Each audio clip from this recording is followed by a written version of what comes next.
Hi guys, welcome back to another Hugh video. In this video, I'm going to be restoring this Google Pixel 3. I purchased this phone from eBay for $300 Australian.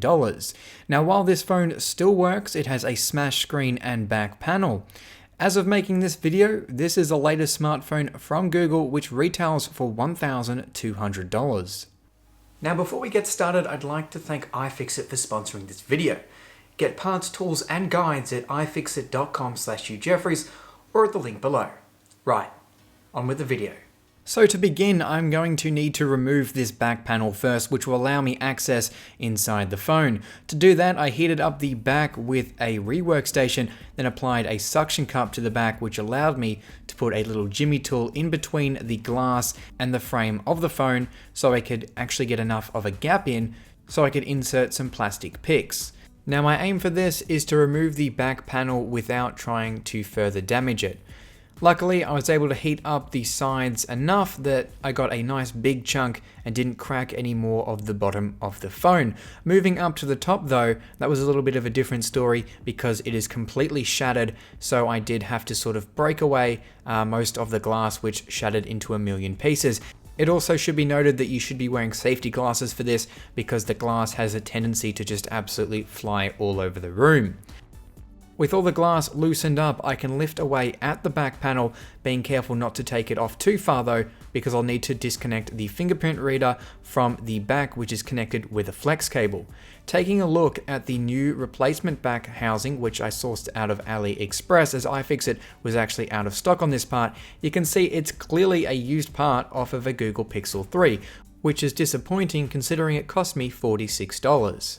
Anyway, moving along, I'll need to remove the camera lens and fingerprint reader from the old back glass to transfer across to the new one. With a bit of heat and some prying, those came right off. Now I'll also need to apply some new adhesive to these later on, but for now I'm just going to move across and clean up and remove as much of the adhesive from the new back panel as it's clearly used. With that ready and prepped to go, I'm going to cut some fresh adhesive for the fingerprint reader and camera lens. Now I would have preferred to use an official sort of gasket or sealant, which would have originally been on here, but for this video I'm just going to apply some adhesive cut off of a roll. With that pressed into place, you can see it is now looking quite nice. I'll need to install the fingerprint reader next, and pressing that down into place completes this back panel. We can now move across to the phone itself and start disassembling it by removing a few screws and taking off the wireless charging coil. Next, we can disconnect the battery first to avoid damaging any internal components of the phone. Now that the phone has no power, I can remove the front cameras from the device. The screw itself was actually hidden under some glass from the old back panel, which I will actually clean up later on. These cameras are glued in place, so you need to be extra careful when removing them, not to damage or tear the cable.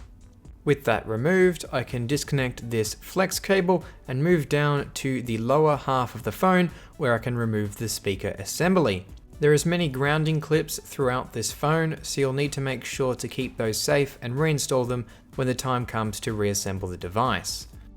With the speaker removed, I can then disconnect a few of these antenna wires and deroute them from their little cable routes and clips.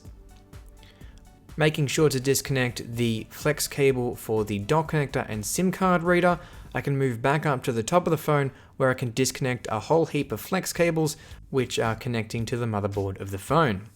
With all those removed, only a few screws hold this motherboard in place, so removing those, of course making sure to keep those grounding clips safe which are connecting to the frame of the device.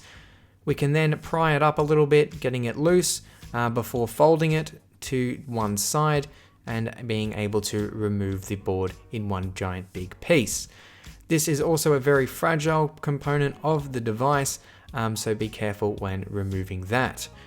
Next, I can clean up the frame and remove any of the remaining glass left by the old back glass, which was completely shattered. With all of that glass pried away and removed, I can then finally remove the front panel. I'll need to apply more heat to remove this, as you guessed it, it's held in by adhesive. Now, you can really start at either the bottom or the top of the device. Considering the bottom of this phone was shattered, I decided to start at the top. Placing a suction cup on the screen, I can use a jimmy tool to get in between the frame and glass of the screen. I didn't have quite enough room, so sliding it across a little bit, I could then finally push a pick underneath the glass. As you can see, it's actually going in between the glass and the OLED panel. To make the screen come out easier, I will apply heaps of heat to the panel to make the removal process easier. Unfortunately, Google has used glue on the sides, top, bottom, and in the middle of the screen.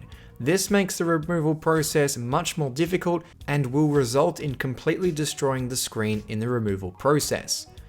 I actually thought that I got my picks underneath the screen assembly, so I continued sliding them around, continuing heating up the phone at the same time so I could remove the screen easier. When I lifted up the screen though, you can see that I actually only got my pick about halfway through the OLED screen. And that's because it's glued down to the back of the frame. So with a little bit more force and some prying, you can see that I can finally remove this screen. So if your old screen was working, removing it will completely destroy it. However, we are changing the screen, so that's no big deal. Next, I can remove all of the remaining glass and adhesive to prep this for the new adhesive and the new display to go on. This process actually took quite a lot of time because I wanted to make sure to remove all of the adhesive that I possibly could to make the new screen seal in as best as it could. So that's everything disassembled that we need to get access to replace the display. Talking about the display, we're of course going to need a new one. So this one has been sent to me by iFixit to install on this Google Pixel 3. You can see this is an LG display just like the original found on the device. So we're going to be getting original quality on my Google Pixel 3. So I'll start by removing the grills from the old screen and transferring them across to this new panel.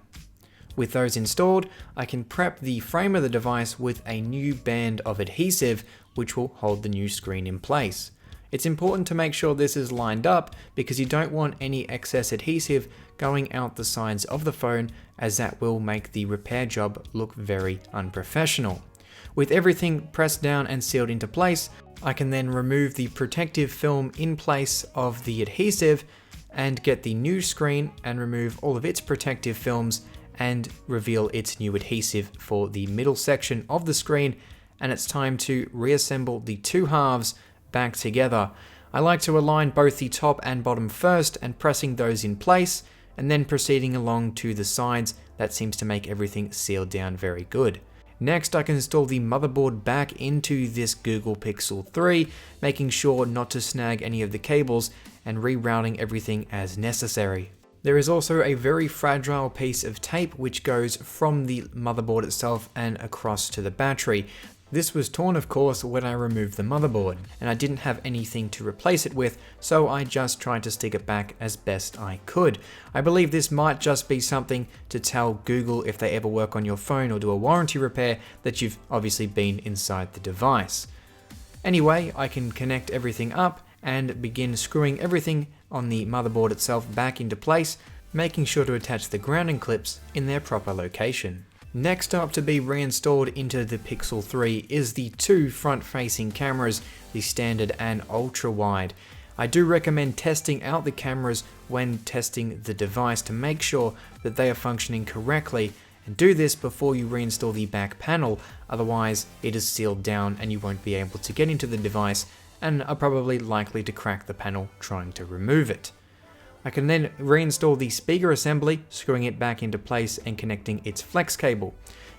Making sure all of the flex cables throughout this device have been connected, I can give the insides a wipe over, making sure to remove any dust.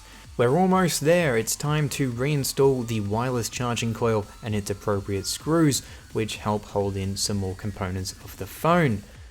Coming up to our last stages, we can attach the new adhesive for the back panel. I chose to install this on the frame of the phone rather than the back panel, as I believed it would be easier to make it all line up. Pressing it down into place with a spudger, it's time to remove the protective film covering up the adhesive itself. Now luckily this is in two parts, so you can only remove one part, and that will allow you to connect up the fingerprint reader for the back panel, screwing it into place, you can then remove the second layer of protective film on the adhesive, which will then reveal the actual adhesive itself, so you can stick the back panel into place. Making sure to align it just like the screen by making sure the top and bottom sections are aligned first, I can then press it down into place, sealing up this Google Pixel 3. Lastly, I can remove the plastic film from both the back and front of this Google Pixel 3. And this completes the restoration. So this is it, a Google Pixel that I picked up for 300 Australian dollars, and with some repairs to the screen and back, set me back a total of 476 Australian dollars. That's still much cheaper than the phone currently sells for. This phone is decently repairable, and this video hopefully will help you if you damaged or cracked your Google Pixel 3, and you might even be able to skip the upgrade from the upcoming Google Pixel 4, which is set for release in only a few days now. Now, I didn't opt to replace the battery in this device, given it is under a year old and has been sitting in my repair pile for about 2 to 3 months. So it should have plenty of life left in it. Now, I'm actually going to be selling this Pixel 3, as I definitely prefer my Galaxy S9 to this device, but this was a nice repair to have done. I did also notice 2 little marks on the back housing, as this was a used panel. However, the rest of it is absolutely perfect. And on that note, this has been a Hugh Jeffries video. If you like what you saw, hit that subscribe button and consider checking out the phone restoration playlist for more videos just like this one. Also, make sure to follow me on my social media, link for which is down in the description. That's all for this video, and I'll catch you guys next time.